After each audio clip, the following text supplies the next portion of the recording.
नमस्कार दोस्तों, मैं हूं पूजा कुमारी। तो चलिए जानते हैं राजस्थान की 50 फटाफट खबरों को 10 मिनट में। उससे पहले आप इस वीडियो को कहां से देख रहे हैं कमेंट में जरूर बताएं। आप भी जल्द निपटा लिए बैंक से जुड़े ये काम। इस सप्ताह 4 दिन बैंक रहेंगे बंद। आपको भी अगर इस महीने में और वो भी 3-4 दिन से बैंक से जुड़ा कोई काम है तो इसका एक ही कारण है, वो है कि बैंक अब लगातार 4 दिनों तक बंद रहने वाले हैं। ऐसे में आप अपने काम को समय से रहते ही पूरा कर ले। इसका प्रमुख कारण है कि बैंक हॉलीडे। बता दें कि इस हफ्ते 1-2 नहीं बल्कि लगातार 4 दिन तक बैंक बंद रहने वाले हैं। शुक्रवार से रविवार तक लगातार 3 दिनों तक बैंक पूरे देश में बंद रहेंगे। वहीं गुरुवार को कुछ राज्यों में स्थानीय अवकाश होने की वजह से बैंक का हॉलीडे 4 दिनों का होने वाला है। वैसे जनवरी 2024 में बैंकों के दूसरे चौथे शनिवार, रविवार और रीजनल हॉलीडे मिलाकर कुल 16 छुट्टियां आवंटित की गई। राजस्थान में ओपीएस नहीं होगा लागू तो नेता प्रतिपक्ष ने कहा। सदन में चर्चा के बाद सरकार ले रही फैसला। राजस्थान में गहलोत सरकार के वक्त पुरानी पेंशन योजना लागू की गई थी। हालांकि प्रदेश में सरकार बदलने के बाद यानी भाजपा की सरकार बनने के बाद से कहा जा रहा है कि सरकार पुरानी पेंशन योजना को लागू नहीं करेगी। पुरानी पेंशन योजना को लेकर पहले ही केंद्र सरकार और बीजेपी ने आलाकमान ने साफ कर दिया है कि ओपीएस लागू नहीं किया जा सकता, जबकि राजस्थान को लेकर कहा गया था कि इस पर समिति का गठन किया जाएगा, तब इसके बारे में सोचा जाएगा। लेकिन गृह मंत्री अमित शाह ने साफ कहा था कि ओपीएस लागू करना मुमकिन नहीं है। वहीं राजस्थान में ओपीएस लागू होने के बाद अब राज्य के कर्मचारी अदर में उनके साथ क्या होगा। बीजेपी को बोले जुबेर खान, आपकी भारत माता अलग और हमारी भारत माता अलग, जाने क्यों हो रही है तारीफें। राज्यपाल के अभिभाषण पर बहस के दौरान विधायक जुबेर खान ने दमदार भाषण दिया। जुबेर खान ने कहा कि आपकी भारत माता अलग है तो हमारी भारत माता अलग है। राम राज्य में है तो हम सबकी आस्था है, भगवान राम में तो सबकी आस्था है। जुबेर खान ने कहा कि राम की स्थापना की बात सबसे पहले महात्मा गांधी ने की थी, लेकिन आज तक राम राज्य की स्थापना नहीं हो पाई। हम धन्यवाद देंगे अगर आप राम राज्य की स्थापना करेंगे। राम राज्य में कहीं भी बच्चियों के साथ दुष्कर्म नहीं होते। राजस्थान में रिटायरमेंट के बाद संविदा पर काम कर रहे लोगों की नौकरी हुई खत्म, सरकार की चिट्ठी जारी। सरकार के नवगठित भाजपा सरकार ताबड़तोड़ बड़े फैसले ले रही है। बुधवार को भी राज्य सरकार ने एक बड़ा फैसला लिया, जिसके अनुसार रिटायरमेंट के बाद संविदा पर काम कर रहे लोगों की नौकरी खत्म कर दी गई। इस संबंध में सरकारी आदेश जारी कर दिए गए हैं। यह आदेश राजस्थान के नगरीय विकास विभाग की ओर से जारी किए गए हैं। इस फैसले के अनुसार राजस्थान में प्रदेश भर के विकास प्राधिकरण, नगर सुधार न्यास, नगर निगम, नगर पालिका और नगर परिषदों में लगे सेवानिवृत्त कार्मिकों की सेवाएं समाप्त कर दी गई है। यूं डीएचएलएसजी ने आदेश जारी कर सेवाएं समाप्त की है।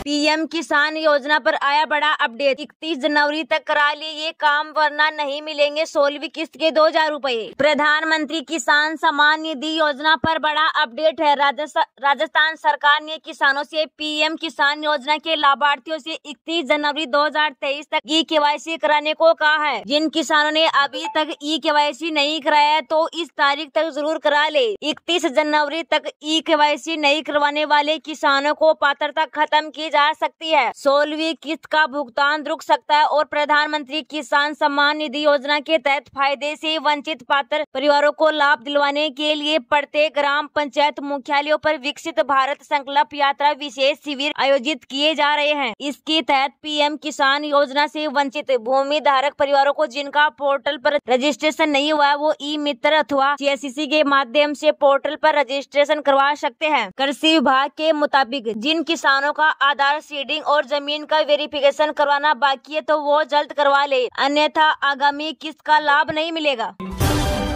मुख्यमंत्री भजनलाल शर्मा जाएंगे अयोध्या। 12 जनवरी को कैबिनेट के साथ करेंगे रामलला के दर्शन। रामलला की प्राण प्रतिष्ठा के बाद अब राजस्थान के मुख्यमंत्री भजनलाल शर्मा अपनी कैबिनेट के साथ अयोध्या जाएंगे और भगवान श्री राम के दर्शन करेंगे। 12 जनवरी को भजनलाल शर्मा अयोध्या जाएंगे। दरअसल भाजपा शासित राज्यों के मुख्यमंत्री के अयोध्या में रामलला को दर्शन को लेकर एक खास प्लान तैयार किया गया है, जिसके तहत अलग अलग तारीख पर अलग अलग भाजपा शासित राज्यों के मुख्यमंत्री अपनी पूरी कैबिनेट के साथ अयोध्या जाकर रामलला के दर्शन करेंगे। 31 जनवरी को सबसे पहले त्रिपुरा के मुख्यमंत्री अपने कैबिनेट के साथ रामलला के दर्शन करेंगे।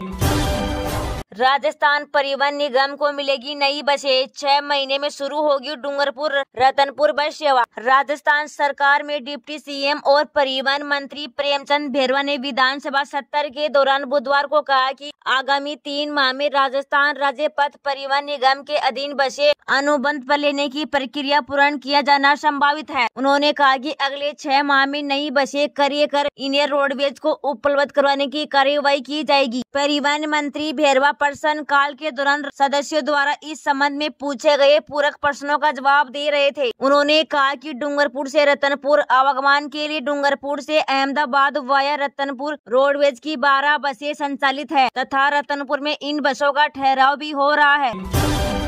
राजस्थान के इन जिलों में कोहरे का अलर्ट, शीतलहर भी चलने की संभावना। जानिए ताजा अपडेट। राजस्थान के ज्यादातर इलाकों में इन दिनों शीतलहर का प्रकोप है। घरों में हीटर और चाय की थड़ी पर ज्यादातर अलाव तापते हुए लोग आपको दिख जाएंगे। मौसम विभाग की माने तो 24 जनवरी को अलवर, भरतपुर, धौलपुर, झुंझुनू, करौली, सीकर, चूरू और हनुमानगढ़ साथ श्री गंगानगर में घना कोहरा छाया रह सकता है। साथ ही शीतलहर भी चल सकती है। मौसम विभाग की माने तो बंगाली खाड़ी में द्रोकिणा से कर्नाटक से पूर्व विदर्भ मौसम बदल सकता है। हालांकि इसका राजस्थान पर कोई प्रभाव नहीं पड़ेगा। हालांकि मौसम विभाग का कहना है कि राजस्थान के कुछ हिस्सों में 24 जनवरी को मौसम शुष्क रहेगा, जो 26 जनवरी तक बना रहेगा। प्रदेश में घना कोहरा छाया रहने से कहीं कहीं विजिबिलिटी 200 मीटर से कम दर्ज की जा सकती है। ऐसे में शेखावाटी क्षेत्रों में आने वाले दिनों में तापमान में और अधिक गिरावट हो सकती है। पूर्वी हवाओं की वजह से पूर्वी उत्तरी पश्चिमी हिस्सों में मौसम में परिवर्तन हो रहा है। राजस्थान में आज भी उत्तर पश्चिम के अधिकांश जिले कोहरे की चपेट में रहे। कोहरे के कारण बीकानेर, जैसलमेर में दिन का तापमान 10 डिग्री सेल्सियस तक नीचे आ गया।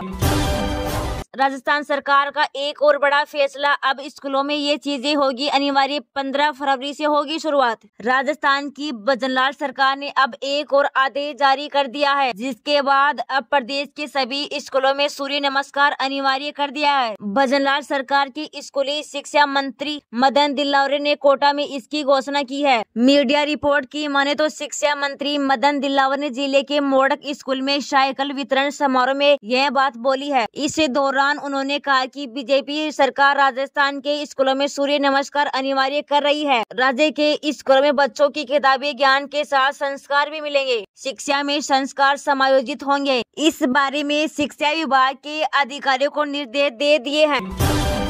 सस्ता हुआ सोना तो चढ़ गई चांदी के दाम। चेक करिए आपके शहर में क्या है लेटेस्ट रेट। आज देश के सभी शहरों में, छोटे और बड़े शहरों में नए रेट जारी हो गए हैं। यह रेट MCX की कीमतों के आधार पर तय किया गया है। यह रेट MCX की कीमतों के आधार पर तय किया जाता है। आज सोने की कीमतों में नरमी तो चांदी के रेट में तेजी देखने को मिली है। सोना या चांदी के सामान खरीदने से पहले चेक करिए आपके शहर में क्या है लेटेस्ट रेट। HDFC सिक्योरिटी के अनुसार आज दिल्ली में सोने की कीमत 50 रुपए गिरकर 63,200 रुपए प्रति 10 ग्राम हो गई, जबकि मंगलवार को सोना 63,250 रुपए प्रति 10 ग्राम पर बंद हुई थी। अंतर्राष्ट्रीय बाजार में कोमेक्स पर सोना हाजिर 2026 अमेरिकी डॉलर प्रति औंस पर कारोबार कर रहा था, जो पिछले बंद से 2 अमेरिकी डॉलर कम है। आज चांदी 300 रुपए उछलकर 76,000 रुपए प्रति किलोग्राम पर पहुंच गई है। यह मंगलवार को 75,700 रुपए प्रति किलोग्राम पर बंद हुई थी। हालांकि चांदी के बढ़त के साथ 22.70 डॉलर प्रति औंस पर कारोबार कर रही थी। दिल्ली में 24 कैरेट 10 ग्राम सोना 63,150 रुपए है। मुंबई में 24 कैरेट सोना 10 ग्राम 63,000 रुपए है।